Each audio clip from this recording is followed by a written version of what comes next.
moteur au ralenti entre 640 et 800 tours minute. Ouais. Ah!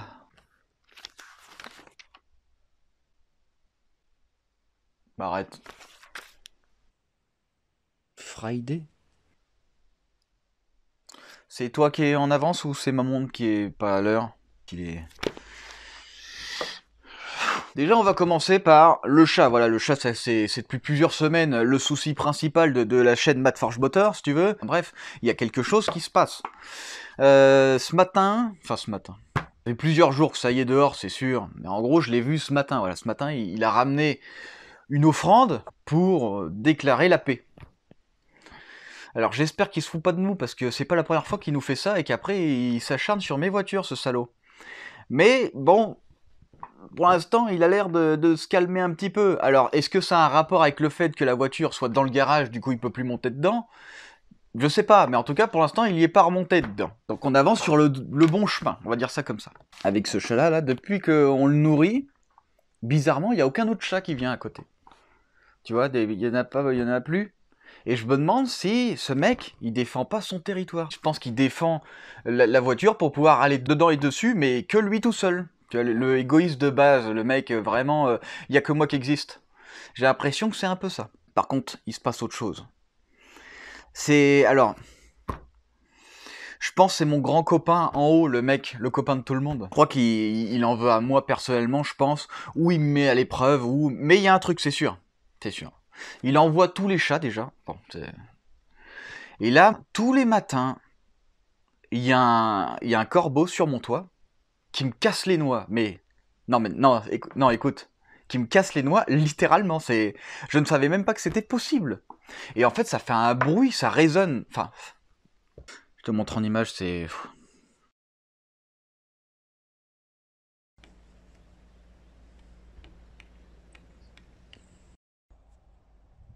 Donc ce gars-là, le mec qui est au-dessus de mon toit, il tape sur mon toit là en cassant ses noix. Et en fait, pendant quelques temps, avec ma compagne, on trouvait ça un peu bizarre. On se dit, bah attends, surtout qu'en plus ce sont des percussions régulières. C'était pas du tout humain, si vous voulez. Donc je me dis, bah attends, vu que j'ai en fait, dans ma maison, là, j'ai ma maison, et j'ai les combles. Et les combles, on a un accès par une porte, mais qu'à l'extérieur. Donc je monte pour voir, parce que j'entends des bruits, ça fait vraiment bizarre, hein, je vous jure que c'est vrai. Et je monte pour voir s'il y a personne. Évidemment, il n'y avait personne. Au bout de quelques jours, parce que c'était pas la première fois que je l'entendais, je vais dehors, et en fait, il y a ce gars là, tu vois, le gars tout noir, là, le macabre un peu, qui casse ses noix sur mon toit, et ça résonne dans toute la maison. Ça résonne partout. Je pense qu'à mon avis, il l'a envoyé, lui en haut, il l'a envoyé pour voir quelle était ma limite réelle. Est-ce que je pouvais encore tenir le coup combien de temps? Alors, je sais pas s'il me prend pour le Noé des temps modernes, est-ce qu'il va falloir que je fabrique une voiture pour emmener tous les animaux de la Terre?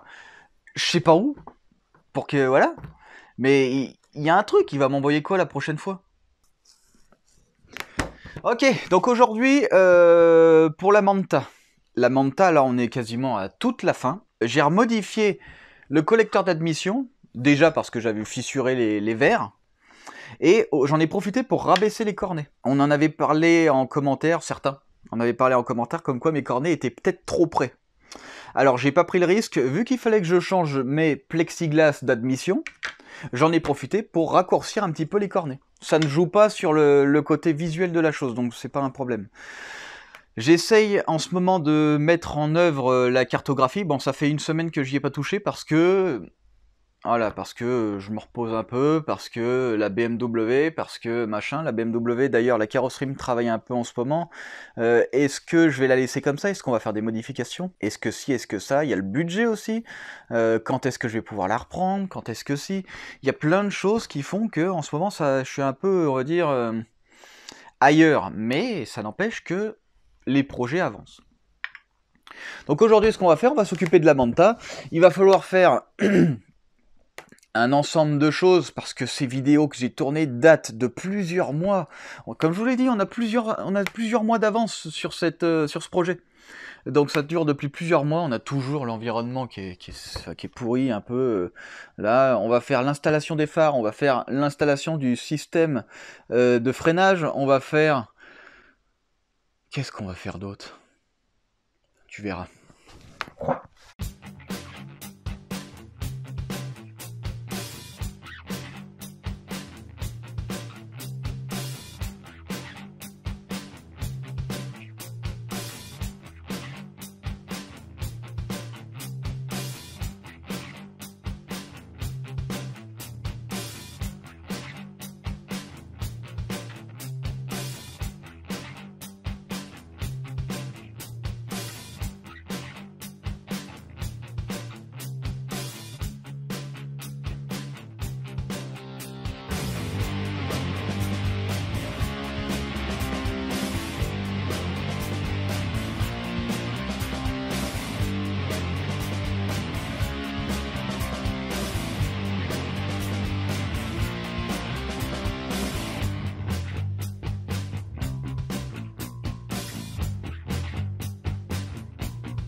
Alors, on va s'occuper de l'installation des phares. Hein. Voilà, alors j'ai choisi des phares carrés parce qu'en fait, le design général de ce véhicule est carré. Il faut pas se mentir, c'est pas rond.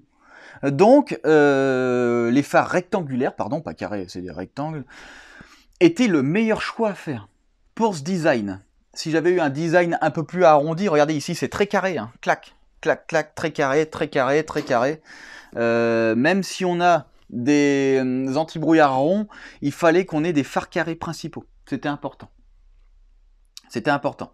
Par exemple, Mustang, voilà, quand on a des doubles phares ronds, parce qu'ici on a des courbes, on a des arrondis, on a machin. Ici, on est très carré, donc il faut absolument respecter le design pour pas être hors champ. Des doubles phares ronds, ça aurait pu le faire, mais je pense que ça aurait pas été aussi bien. Évidemment, il y en a qui auraient préféré forcément les goûts et les couleurs. Et on va mettre le clignotant à l'intérieur. Il y en a qui m'ont dit que de le mettre à l'extérieur était pas mal. Alors, en fait, quand je fais quelque chose, si vous voulez, j'essaye toutes les possibilités pour voir ce qui est le mieux. Ça veut dire qu'en fait, je le mets ici, je mets mon truc là, je mets ça, je mets ça. J'avais même mis de côté, etc. J'avais fait plein d'essais, je fais toujours plein d'essais visuels avant de faire une grosse décision. Et au final, du coup, j'ai choisi le phare rectangulaire avec le clignotant côté. Alors, ce qu'il va falloir faire, ça va faire une plaque d'adaptation. Il faut que cette plaque soit réglable pour pas avoir les phares trop hauts, pour pas avoir les phares trop de ce côté, pour machin ci. Donc, cette plaque devrait être faite particulièrement. Et en plus de ça, ce qu'il y a, c'est que notre phare, il appartient à une Jeep. Il me semble que c'est une Jeep. Et normalement, c'est un phare avec un contour. Il n'y a rien pour le visser. Il n'y a rien pour le maintenir derrière. Là, en fait, il est collé. Le phare est collé. Parce que normalement, il faut faire un maintien qui prend le tour ici, clac, qui vient maintenir le phare, tout simplement.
Alors maintenant, ce qu'il va falloir faire, ça va être l'installation capot. Le capot, il y a un réglage à faire, hein. Les capots, on les met pas comme ça, point, ça s'arrête là. Non, il y a des réglages parce qu'on a des trous oblongs.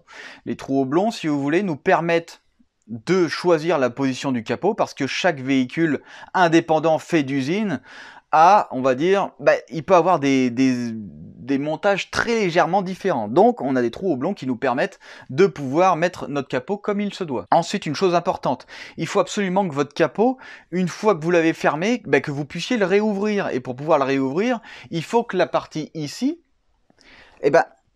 sorte d'ici. Donc il faut mettre des ressorts, comme sur tous les capots de voitures d'origine, on a des ressorts pour que quand on appuie, clac, le capot se lève un peu.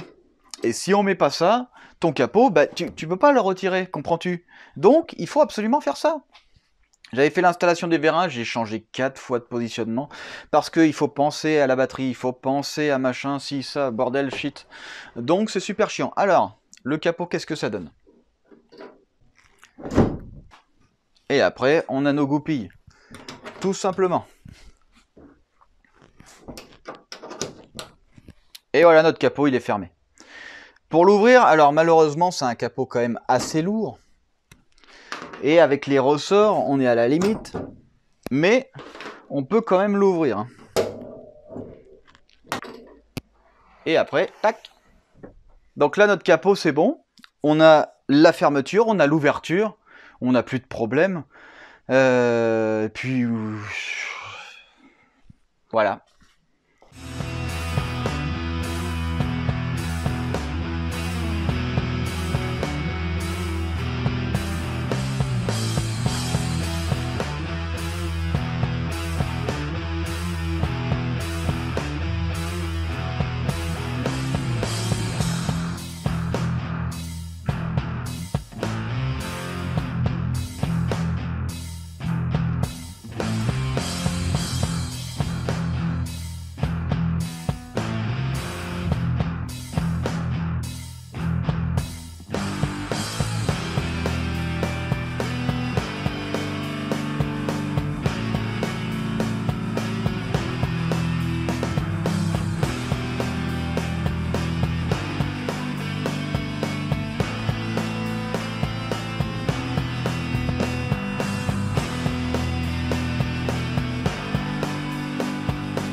Ah bah écoutez, je trouve que c'était plutôt un bon choix les phares carrés, rectangles, ils sont pas carrés, plutôt que les phares ronds. Alors évidemment, c'est qu'une question de goût, mais je trouve que ça lui va super bien.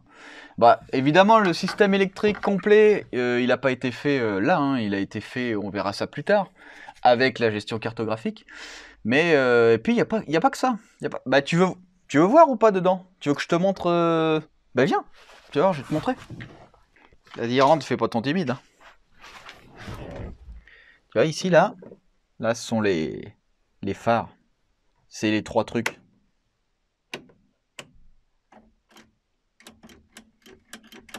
Là, donc, tout a été fait là. Hop. Ici, on a les nouvelles clés. Normalement, c'était là, mais on a dû changer. Notre compteur, qui est pas mal. Et ici, on a un tout petit compteur. Hop. Et en fait, c'est le radar de recul. Donc, ça t'indique à combien de distance sont les trucs auxquels il faut faire attention. Comprends-tu? Et l'intérieur est plutôt bien, pas fini, mais plutôt bien. Puis voilà. Alors j'espère que ça te plaît, je trouve ça chouette. Tac. Radar de recul, hein, c'est sûr, ça sert à rien. Ouais. Oh, très beau. C'est la connexion arrière qui marche pas. Donc voilà un petit peu la machine. Donc évidemment le système électrique, on verra ça plus tard. Bon bah écoutez, on s'approche, hein. Il va falloir voir aussi le vitrage. Il va falloir voir encore des tas de trucs. Mais on s'approche de la fin pour ce véhicule. Et en vrai, elle devrait pas tarder à vraiment, on va dire, rouler. Et ça, dès qu'elle peut rouler, on verra ça évidemment. Il faudra que je fasse un trailer, il faudra qu'on fasse le timelapse général de toute la construction complète du véhicule. Parce qu'il y en a un sacré boulot, mine de rien, dessus. Il y a plus de 1000 heures de travail dessus, hein, sur un an. Parce que là, vous avez l'impression que cette voiture, ça fait extrêmement longtemps, mais en réalité, ça fait que un an. Ça fait que un an pour faire toute cette caisse entière, hein. Peinture complice, châssis modifié, moteur, etc. Enfin bref, tout ça, c'est sûr, ça paraît beaucoup plus long parce que je vous fournis un épisode par semaine, alors que la plupart des chaînes, c'est un épisode toutes les 3 semaines. D'ailleurs, je commence à comprendre pourquoi eux, ils font un épisode toutes les 3 semaines et moi, j'en fais une par semaine. Je commence à être un peu fatigué. Et en fait, on a l'impression que c'est beaucoup plus long qu'un autre projet, alors qu'en réalité, c'est juste un an, quoi. Un an de travail, c'est pas énorme pour une voiture entière, avec la peinture comprise, comme je l'en ai déjà parlé, je viens de te le dire. Donc au final, on est à 2 doigts de la fin, une belle vidéo de fin, un bon timelapse de construction complète, et ce sera vraiment bien, ouais, j'attends que ça. Et il me reste juste les rétros en extérieur, en intérieur, j'ai les sièges qui sont tout pourris, mais on verra, peut-être qu'on mettra que des housses au final, il reste plus grand chose. Bah, comment ça, c'était pas... C'est aujourd'hui le rendez-vous, c'est... Et en plus... Faut que je règle cette montre.